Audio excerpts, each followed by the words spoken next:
Honey, this is something that we have all struggled with before or are currently struggling with right now. And I'll be the first one to admit, I get like this too sometimes. Now I think we can all relate to a scenario kind of something like this. You and your boo are having a hot date and all of a sudden things start to get a little bit spicy and the heat turns up just a little bit more.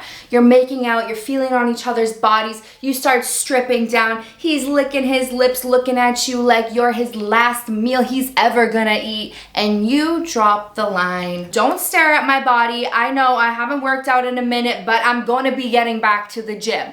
Or, what are you looking at? Don't stare at me too long. We immediately out our insecurities. Because if we acknowledge our insecurities first and we get them out onto the table, then there's no possible way that they could say those things about us because we said it first, right? And we have been doing this forever, comparing ourselves to famous people, people that we see on magazines, you know, with that tiny waist, that hourglass figure, those big hips, that big booty, the voluptuous lips, whatever that ideal body type is that you see in the magazines that you want, that you are comparing yourself to, and that you are not. But we have also been sold a lie for way too long that a woman's perfect body needs to look like this. When all we're doing out here is comparing ourselves to those perfect women that have been photoshopped or surgically altered. I grew up looking like a 2x4. I was flat in the front and I was also flat in the back, and I had zero curve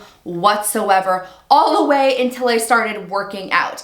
And I mean, you can build your booty, but you cannot build your breasts. And my breasts were my largest insecurity. So there was a lot of times where I actually wouldn't take off my bra. I wouldn't take off my top. And in a bathing suit, I would wear, you know, those like fake jelly boobies, and I would slide those in. I'd wear double bras. As soon as those bombshell push-up bras came out, I wore those because I was told that boys like boobs and I will stay single and not be in a relationship if I don't have breasts. And honestly, that had me fucked up for years. I think I finally let go of that when I was 25, which is absolutely insane. I was 25 years old when I learned to love my breasts the way that they are. The point of me telling you that is that think about all those years that I wasted and I missed out on those experiences because I was too ashamed of my breasts to actually show them off, to be fully embodied in the moment. I was so focused on this insecurity that I couldn't be in my body and I couldn't be experiencing my pleasure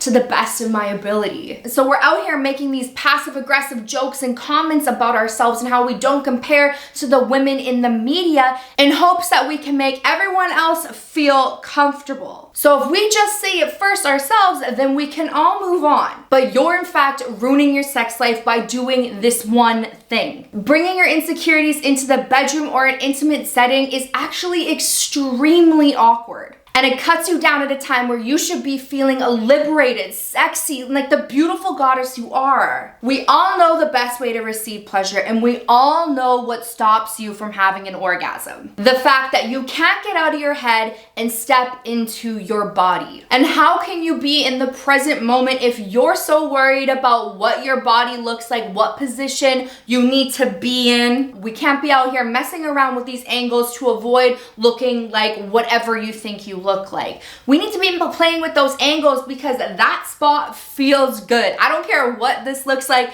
That spot feels good, and I'm gonna shift and contort till I get into that spot because I want that good, and I want you to have that good too. And if your partner wants to say something in the bedroom, it can be either pointers, guides, tips, but never, ever should it be anything negative about your body. The only things that are gonna come out of their mouth about your body are gonna be positive affirmations and just telling you how freaking lucky they are to have you with them right now. Because when your partner puts you down, or you have a partner that puts you down when you're expressing your most vulnerable self, I'm sorry, the door is that way. Don't let it hit you on your way out, because that shit is traumatizing. That's something that would make your chick, your man, never get undressed in front of you ever again and feel comfortable. And then those are the people that wonder why my partner won't have sex with me. Well, you put them down. What is wrong with you? So like I said, we only do affirmations, good positive things about our partner's bodies, pointers and guides on how they and how you guys want to give and receive pleasure. That's it. That's all. It's not complicated. But what can be complicated is feeling your most confident self in the bedroom. And I'm going to share my tips on how I was able to step into my most confident self, because I always go back to these tips when I'm feeling a little bit less than.